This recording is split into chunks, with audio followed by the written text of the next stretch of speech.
I did edit them for clarity. I did edit them obviously for make sure they're consistent and stuff like that. But I didn't really edit them to like upgrade them with how I would write those poems today, because I just don't think that's honest to who I was when I wrote them.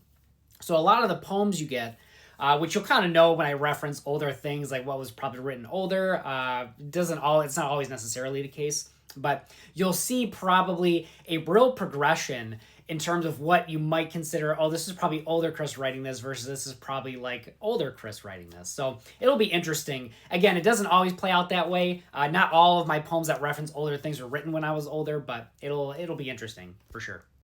The fourth fun fact, this cover, which was designed by the wonderful Eva Polikovakova, that I worked off with Reedsy, she actually adapted one of my favorite poems from this first collection into this. I absolutely love this. I'm not going to say what poem it is. I feel like you could probably know once you read it.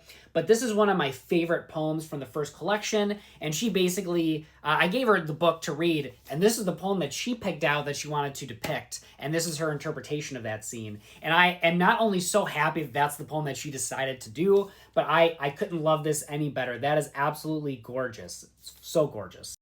And lastly, I guess this applies to the entire trilogy, but I guess because we're talking about this one, these poems are not collected in any kind of order in any way. Like, they're not chronological from when I wrote them. They're not chronological in terms of like telling a story like a beginning, middle, and end.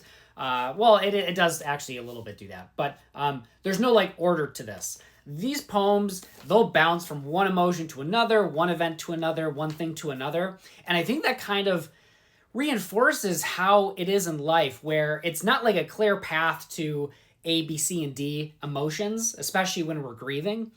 We could be happy one day, we could be depressed and don't want to get out of bed the next day, and we could be absolutely bitter, cynical, I'm going to burn the world down the day after that. And I think that's important to showcase, because there is no right way to grieve. There's no right way to feel your feelings and go through your emotions.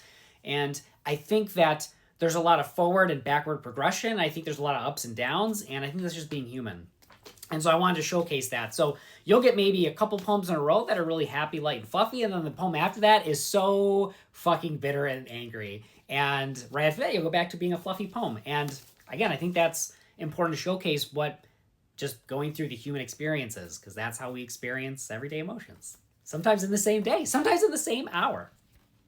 Yeah, guys, once again, Things I Never Got to Tell You, Volume 1 in a Trilogy, out May 27th, and hardcover, paperback, and ebook. Audiobook will be released later this summer. I'm thinking maybe after the initial trilogy comes out, just because there's a lot going on right now. But all the links are in the places if you want to pre-order the book, if you would like to get signed copies from me directly.